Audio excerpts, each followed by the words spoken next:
Welcome to Criminality. My name's Amanda. Today is February 24th, 2021. So, looks like Chief John Walker put out an interview yesterday on KGET News, but I go back and look for it on their website, on their YouTube. It's not there. It is not there. I wonder why it's not there. I don't even think they had it up for more than 24 hours. Why would a news station erase their interview of such importance? You know? Every day that goes by gets sadder and sadder in regards to not finding these boys. I did look over this video, and it's a lot of the same old questions and answers. We do find out a couple things that we didn't know from the first interview, but it's a lot of the same old, y'all. But we have it, so let's give it a look. We've got the FBI involved. We've got the Kern County Sheriff's involved. We've got the Kern County District Attorney involved. There's still a ton of people working on this. We have not by any means given up.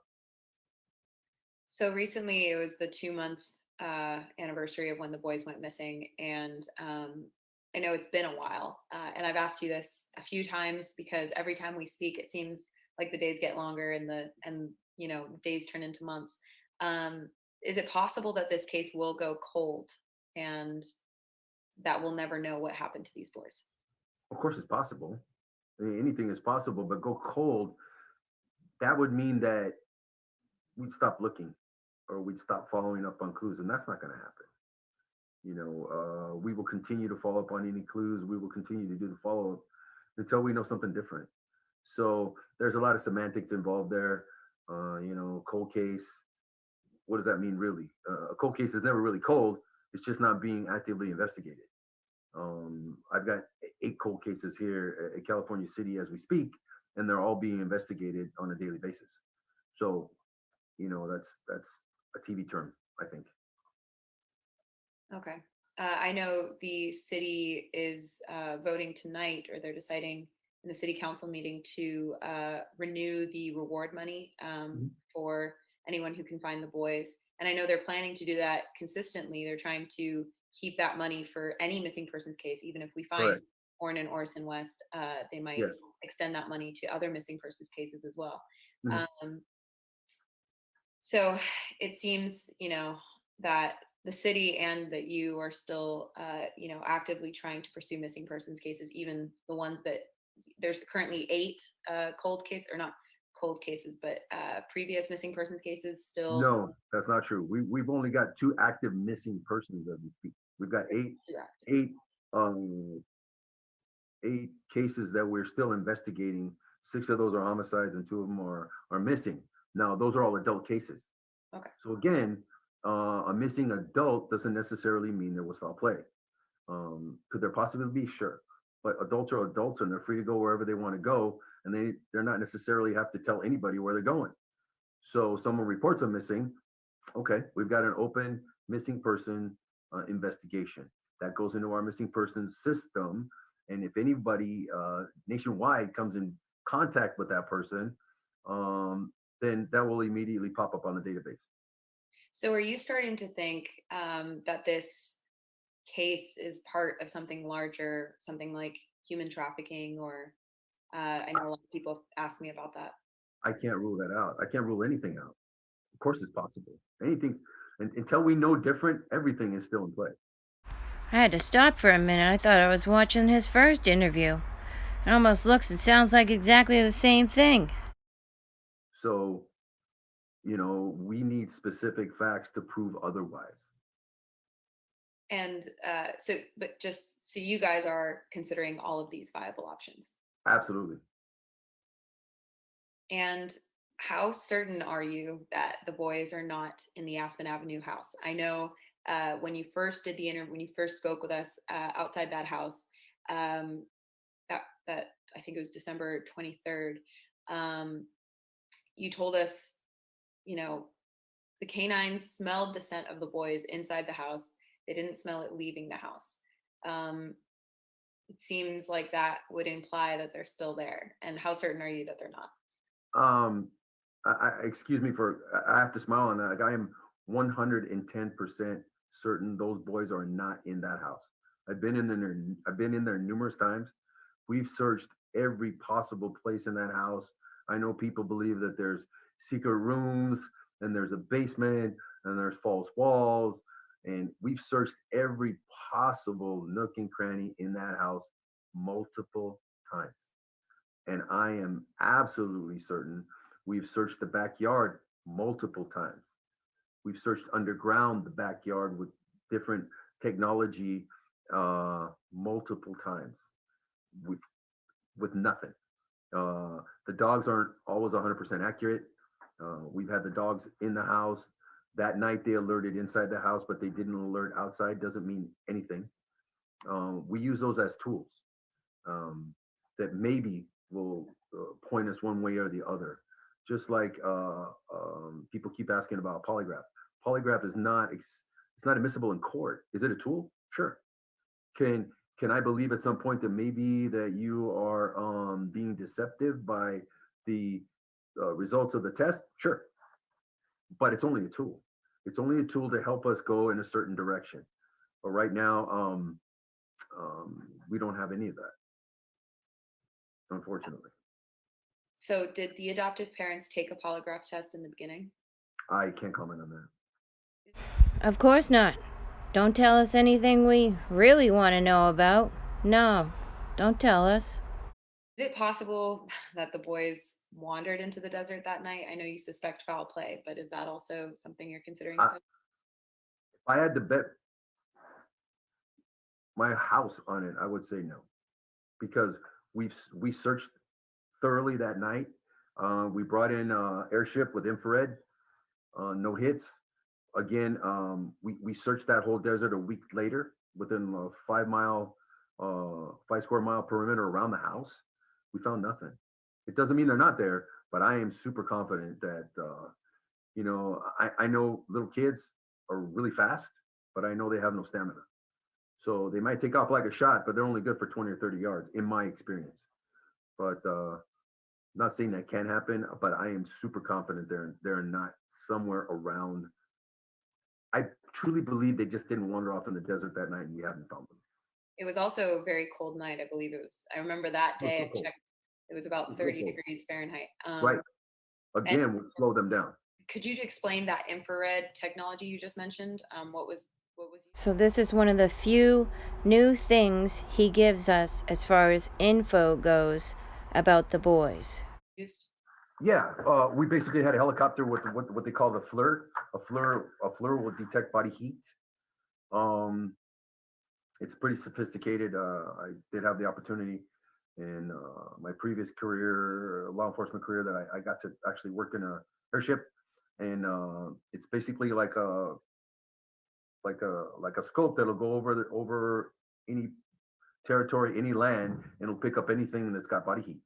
And adults are generally 98, 97, 98 degrees. It'll pick that up in the dark, and it shows up like a beam, basically. Wow. So it's a helicopter that goes around and detects body heat, searching for body heat, basically. It has the ability to do that, yes, along with other things. They've got the night sun.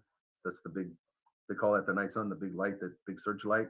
But also they're equipped with the FLIR, and the FLIR will pick up body heat. Okay. And that was sent out the night that they went It was missing. deployed that night, yeah, to the best of my knowledge. Was it one or multiple? I think we had at least one in the air the whole time. I don't know if it was the same one. A lot of times, most helicopters are they're only equipped to be up for 2 to 2.5 hours. So we were out there a pretty long time. So I would imagine they probably switched off at some point. Yeah. There is one thing, I don't think anyone asked about this, but when I first met the biological mother of the two boys, she had mentioned how one of them had a broken femur. This was a couple of years ago. I know I saw it on the Attorney General's website as well that Oren had a broken femur, the biggest bone in the body in his leg. Did the adoptive parents in that interview, did the bone heal at that point? Does he Yeah, still? it had been years prior. I think even prior to them adopting the kids. So that was, to the best of my knowledge, that was ruled as an accident. That there was no, I'm sure there was an investigation done by Children's Services, and they found no misconduct. Okay. No misconduct with the biological mother? Yeah, with anybody. I believe, to the best of my knowledge, it was just ruled, an accident, that he broke his leg. He fell down somehow and he broke his leg. However, that would be a good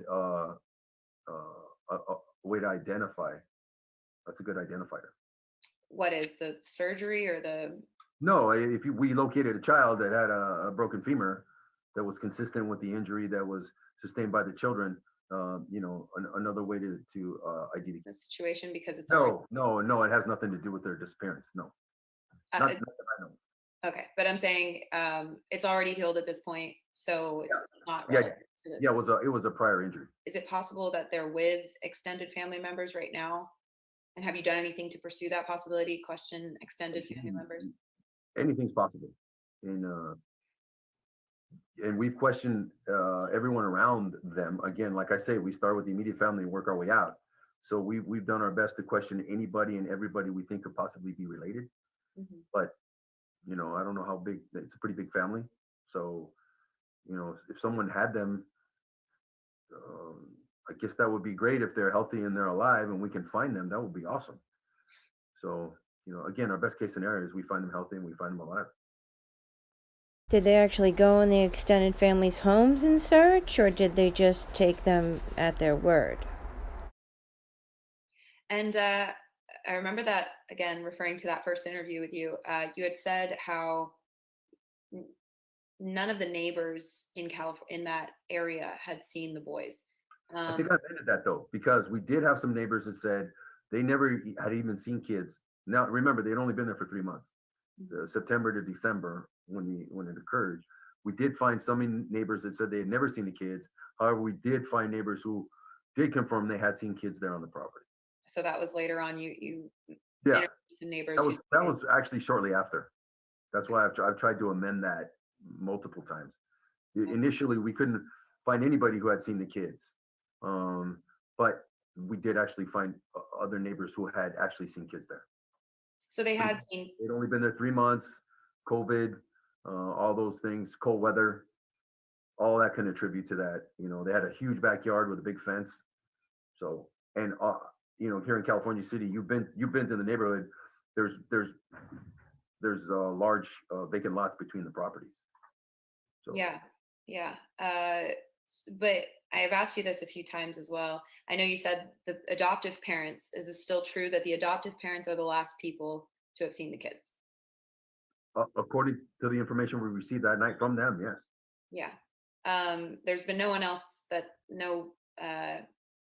after sightings of the kids ever since. Multiple that we've all followed up on that proving to be false. So the adoptive parents are considered the last people to have seen the kids. When and where was the last time anyone besides them saw Orrin and Orson? I believe the grandmothers had seen them prior to. I don't know the exact dates, but the people that we have spoke to had seen them, other than the parents. The grandmothers. So that was the relative they visited before. It was like recently before they went missing, correct? Yes. When do the other children in the family say that they last saw the boys? Now, I don't know about y'all, but this is what I really want the answers to. This right here. I can't comment on any of the interviews that we've had with the other kids. So no comment. The other 4 kids. Yes. Okay. Yes. And are the Wests still cooperating, Jacqueline and Trezell? Have they retained a lawyer? Yes, they're still cooperating. I don't know if they've retained counsel or not. Okay. So you're still in contact with them. Yes. I ask, when was the last time they were interviewed? I think formally interviewed. It's been several weeks.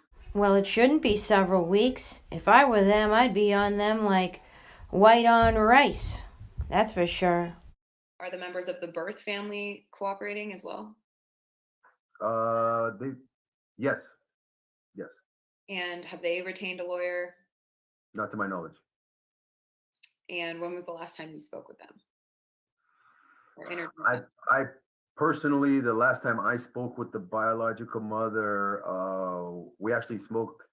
It was a conference call on the day after the boys went missing.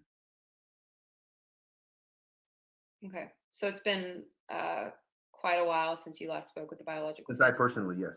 Other people have been in contact with her, but I have not. Okay. Um, has anyone been instructed not to speak to the media, like the adoptive parents, the biological parents? Not by us. Okay. Not by us. Maybe by their attorneys, but not by us. Okay.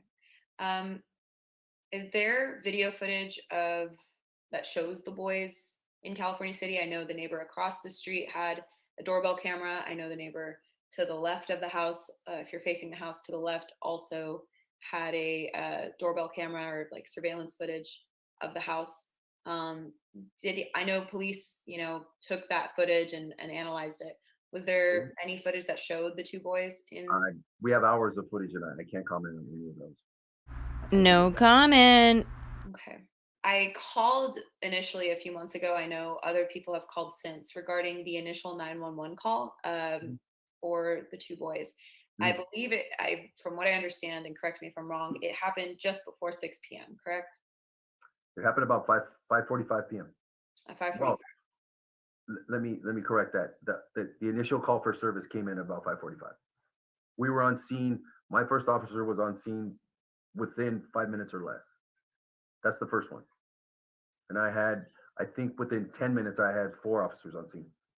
Is there a reason why the department won't release the 911 call? I tried to get it and didn't receive. No, because it's still part of the investigation. It's an ongoing investigation, so we're not going to. Of course not. I mean, I've received 911 calls from ongoing investigations before, but I guess We're not going to release it at this time. okay. So it's just because it's an ongoing investigation. That's Correct. the main reason. Correct. We're keeping it for now. And I know we've talked about the evidence that you recovered in your searches of the home, around the home, and you had mentioned that none of it really came out with anything important. Could you mention any of the evidence that has been taken, and including forensics, anything that was relevant or important? Um, at the initial search warrant, we were able to take into custody all the electronic devices. Oh no, not phones, the the electronic computers, devices again. He's literally given us nothing. Nothing. clothes, bedding, um, items from the backyard, items from the house, anything we thought could possibly be relevant and or lead us to, a conclusion. So some of the clothes of Orrin and Orson to navigate the scent of them with the dogs and things like that. Well, and for all DNA purposes and all of that. Yeah. Yeah. And so those things have helped in terms of that analysis, but it hasn't created any leads for finding No, them. not yet. And so you did mention, I knew this, that you took the phones of the two parents just a day or two after the two boys went missing. Actually, next day. Yeah, it was the next day. I remember talking to them and they mentioned, the police took our phones. We can't share contact information or anything. Jacqueline West had mentioned having photos of the boys on her phone that she couldn't share because police had taken her phone. Did you find anything significant on those phones? Did you find any pictures of the boys? Yeah, we found pictures, but nothing else that I can disclose. Is there a reason why no more pictures of the boys have been released so far? I guess the police department doesn't have access to those photos. I no longer have access to those photos. No, those actually were taken by the FBI. By the FBI? Didn't the FBI put out the photos then? Isn't that really important to have new updated photos of the missing boys? Come on.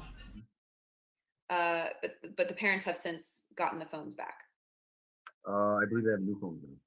They have New phones. So the FBI just took their phones and I believe they gave them back, but they have new phones. You don't have access to any more recent photos of the boys. Is there a reason why Jacqueline hasn't released those photos to the public? I know a lot of people are looking for more recent photos of Orrin and Orson. I can't speak to what her thought process is or what she's choosing to do or not to do. Okay. And lastly, what can community members do to help in this search right now? Should they be searching in Bakersfield, in California City? Where's kind of an area. Wherever they think that we're going to turn up these kids, I'm not going to turn down. I've said it multiple times. I'm not going to turn down any help. Anything they want to do to help us locate these kids is great.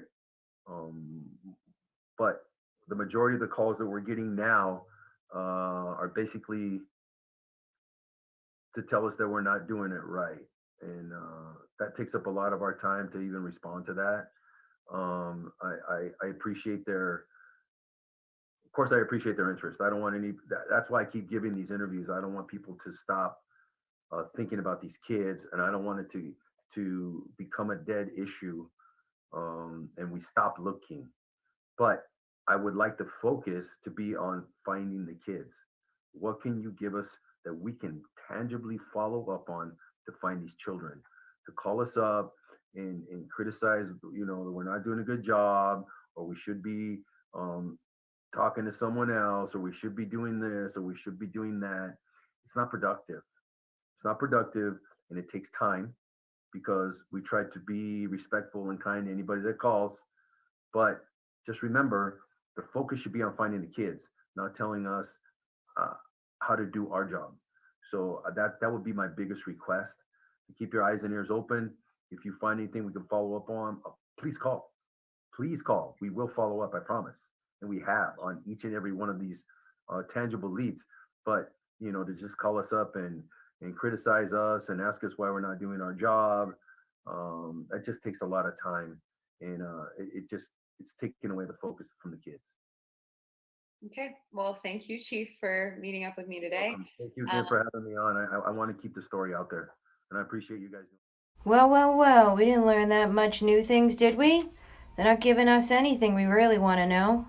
They got new phones and they use the infrared. I wish they would have really gave us something more.